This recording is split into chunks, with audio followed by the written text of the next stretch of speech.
നമസ്കാരം. ദിവസം ഒരിക്കലെങ്കിലും ഒരു തെരുവ് നായയുടെ മുന്നിൽ ചെന്ന് പെടാത്തവർ കേരളത്തിൽ അപൂർവമായിരിക്കും. വലിയ നഗരങ്ങളിൽ മാത്രമല്ല, നാട്ടിൻപുറങ്ങളിൽ വരെ അലഞ്ഞു തിരിയുന്ന നായ്ക്കൾ അനേകമുണ്ട്. അത്തരം നായ്ക്കളെ എല്ലാം പിടിച്ചു കൂട്ടിലാക്കാനാണ് സുപ്രീം കോടതി നിർദ്ദേശിച്ചിരിക്കുന്നത്. നായ്ക്കളെ മാത്രമല്ല, അലഞ്ഞു തിരിയുന്ന കന്നുകാലികളെയും പിടിച്ചു കെട്ടണം. നായ്ക്കളെ പിടികൂടി വന്ധ്യംകരിക്കുന്ന പദ്ധതി സമ്പൂർണ്ണ പരാജയമായ സംസ്ഥാനമാണ് കേരളം. എത്ര നായ്ക്കളെ പിടികൂടി വന്ധ്യംകരിച്ചിട്ടും തെരുവിൽ എണ്ണം കൂടിയതല്ലാതെ കുറഞ്ഞില്ല. വന്ധ്യംകരിക്കാനായി തുറന്ന കേന്ദ്രങ്ങൾക്ക് ചുറ്റും പോലും പ്രതിഷേധങ്ങൾ ഉയരുന്നു. ഇപ്പോഴത്തെ നിർദ്ദേശങ്ങൾ സർക്കാർ എങ്ങനെ പ്രാബല്യത്തിലാക്കും? പിടികൂടി പാർപ്പിക്കാൻ എത്ര ഷെൽട്ടറുകൾ നിർമ്മിച്ചാലാണ് മതിയാവുക? അങ്ങനെയുള്ള ഷെൽട്ടറുകൾ തുറക്കാൻ തദ്ദേശവാസികൾ അനുവദിക്കുമോ? തെരുവ് നായ്ക്കൾ ഉയർത്തുന്ന പ്രശ്നം അതീവ ഗുരുതരമായിരിക്കുമ്പോൾ തന്നെ പരിഹാര നിർദ്ദേശങ്ങളും സങ്കീർണമാണ്. സ്പോട്ട്ലൈറ്റ് ആരംഭിക്കുന്നു. നമ്മൾ എന്തു ചെയ്യും ഈ തെരുവ് നായ്ക്കളെ? തെരുവ് നായ്ക്കളെ അലയാൻ വിടരുത് എന്ന് ഇതുപോലൊരു സ്പോട്ട്ലൈറ്റിൽ പറഞ്ഞതിന് മൃഗസ്നേഹികളുടെ വലിയ പ്രതിഷേധമാണ് ഉണ്ടായത്. ഈ വിഷയത്തിൽ നായ്ക്കളെ സ്നേഹിക്കുന്നവർക്കും കടിയേൽക്കുന്നവർക്കും മധ്യേ നിന്നൊരു തീരുമാനമെടുക്കാൻ കഴിയില്ല. ആത്യന്തികമായി മനുഷ്യരുടെ സുരക്ഷയ്ക്ക് തന്നെയാണ് പ്രാധാന്യം നൽകേണ്ടത്. എന്നാൽ സുപ്രീം കോടതി പറയുന്ന നിർദ്ദേശങ്ങൾ ഇവിടെ പ്രായോഗികമാണോ എന്ന സംശയം സർക്കാർ തലത്തിൽ തന്നെ ഉയരുന്നുണ്ട്. തെരുവ് നായ്ക്കളെ പിടികൂടി പാർപ്പിക്കണമെങ്കിൽ ഓരോ പഞ്ചായത്തിലും 1 or 2 കേന്ദ്രം ഉണ്ടാക്കേണ്ടി വരും. അത്രയേറെ നായ്ക്കളാണ് നമ്മുടെ തെരുവുകളിൽ ഉള്ളത്. ABC സെന്ററുകൾ ഓരോ ബ്ലോക്കിലും ഓരോന്ന് വീതം എന്നതുപോലും ഇതുവരെ പ്രായോഗികമായിട്ടില്ല. 152 ബ്ലോക്കുകൾ ഉള്ള സംസ്ഥാനത്ത് ആകെയുള്ളത് 19 ABC കേന്ദ്രങ്ങളാണ്. അവ പോലും എതിർപ്പ് നേരിടുന്നു. 30 പോർട്ടബിൾ കേന്ദ്രങ്ങളുടെ നിർമ്മാണം നടക്കുന്നുണ്ട്. ABC കേന്ദ്രങ്ങളിൽ നായ്ക്കളെ എത്തിച്ച് വന്ധ്യംകരിച്ച് തിരികെ വിടുകയാണ് ചെയ്യുന്നത്. അതിന് പോലും എതിർപ്പ് നേരിടുന്നു. ആ സാഹചര്യത്തിൽ എങ്ങനെ നായ്ക്കളെ സ്ഥിരമായി താമസിപ്പിക്കാൻ കേന്ദ്രങ്ങൾ പണിയും? മാനദണ്ഡങ്ങൾ അനുസരിച്ച് നായ പരിപാലന കേന്ദ്രങ്ങൾ തന്നെ തുറക്കേണ്ടി വരും. നായ്ക്കളെ മാത്രമല്ല, അലഞ്ഞു തിരിയുന്ന കന്നുകാലികളെയും ഇങ്ങനെ പാർപ്പിക്കണം.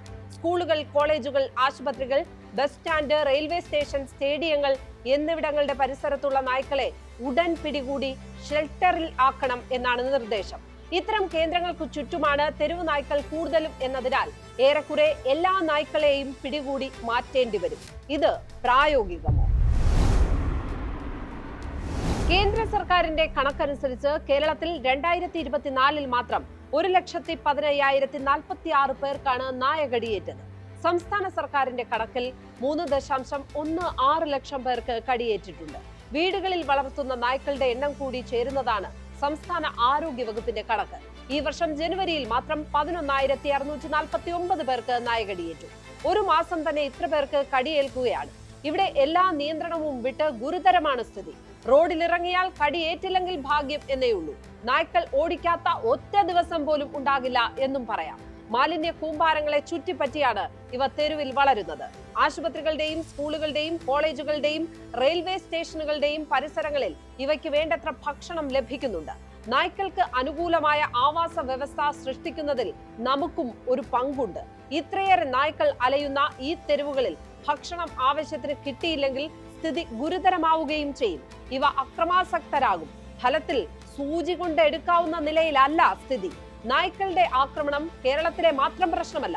ഗുജറാത്തിൽ 3,92,837 പേർക്കാണ് കഴിഞ്ഞ വർഷം നായകളുടെ കടിയേറ്റത്.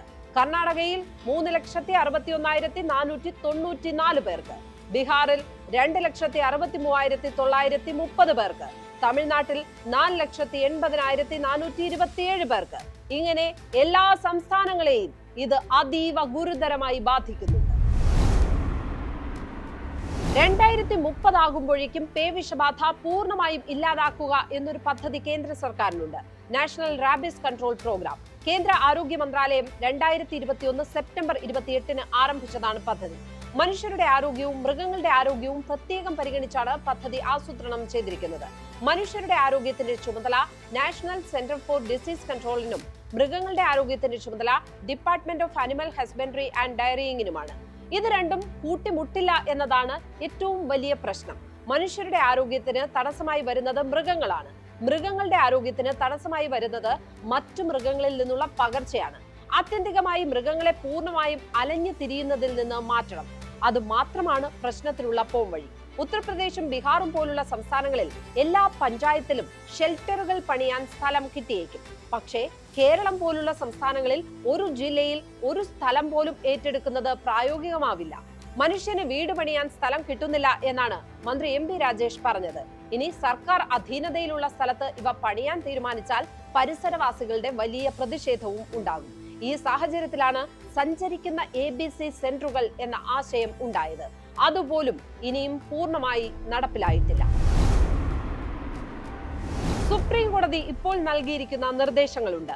നായ്ക്കളെ ആകർഷിക്കുന്ന ഭക്ഷണ മാലിന്യം തള്ളുന്നത് ഒഴിവാക്കാൻ സംവിധാനം വേണം എന്നതാണ് ഒന്നാമത്തേത്. കേന്ദ്രീകൃത മാലിന്യ സംസ്കരണ സംവിധാനങ്ങൾ ഇല്ലാത്ത നിരവധി തദ്ദേശ സ്ഥാപനങ്ങൾ ഇപ്പോഴുമുണ്ട്. വികേന്ദ്രീകൃത സംവിധാനങ്ങൾ ഇവിടെയൊന്നും ഫലപ്രദവുമല്ല. പുഴയോരത്തും വഴിയരികിലും മാലിന്യം തള്ളുന്നത് നിർബാധം തുടരുന്നുണ്ട്. നിയമവിരുദ്ധമാണെന്ന് അറിഞ്ഞു തന്നെ ചെയ്യുന്നതാണ്. ഇത്തരക്കാർക്ക് മുന്നിൽ കണ്ണടയ്ക്കുന്ന തദ്ദേശ സ്ഥാപനങ്ങളുമുണ്ട്. പൊതുസ്ഥലങ്ങളുടെ പരിസരം നായമുക്തമാകണം എന്നാണ് അടുത്ത നിർദ്ദേശം. ഇത്തരം പൊതുസ്ഥലങ്ങളുടെ പരിസരത്ത് 3 മാസത്തിൽ ഒരിക്കൽ പരിശോധിച്ച് റിപ്പോർട്ട് നൽകാനും നിർദ്ദേശമുണ്ട്. സാന്നിധ്യം ഇല്ല എന്ന് ഉറപ്പാക്കിയില്ലെങ്കിൽ നായ്ക്കൾ കടിച്ചാൽ ഉത്തരവാദിത്തം തദ്ദേശ സ്ഥാപനങ്ങൾക്കാകും.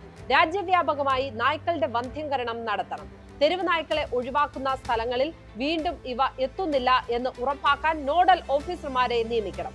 ഓഫീസറുടെ പേര് വിവരം തദ്ദേശ സ്ഥാപനങ്ങളിൽ പ്രദർശിപ്പിക്കണം. ഇങ്ങനെ പോകുന്നു സുപ്രീം കോടതി നൽകിയിരിക്കുന്ന നിർദ്ദേശങ്ങൾ. തെരുവ് നായ ശല്യം അതീവ ഗുരുതരമാണെന്നതിൽ ഒരു സംശയവുമില്ല. എന്നാൽ നായ പരിപാലന കേന്ദ്രങ്ങൾ തുടങ്ങുക എന്നത് പ്രായോഗികമാണോ എന്ന കാര്യത്തിലും സംശയങ്ങൾ ബാക്കിയാണ്. സ്പോട്ട്ലൈറ്റ് ഇനി നാളെ മറ്റൊരു വിഷയവുമായി ഇതേ സമയം. നമസ്കാരം.